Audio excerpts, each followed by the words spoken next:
ఒకనాడు ధర్మరాజు దగ్గరకు నారద మహర్షి వచ్చి ఇలా అన్నాడు.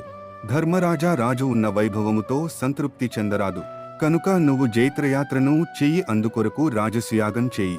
అందుకొరకు నువ్వు అన్ని రాజ్యములను జయించవలసి ఉంటుంది అని చెప్పెను. అప్పుడు పంచ పాండవులు దీనికి అంగీకరించారు. అప్పుడు శ్రీకృష్ణుడు, మీ సోదరులను నలుగురిని 4 దిక్కులకు పంపుము. భీముడిని మాత్రం జరాసంధను వదకై నాతో పంపుము అని అన్నాడు.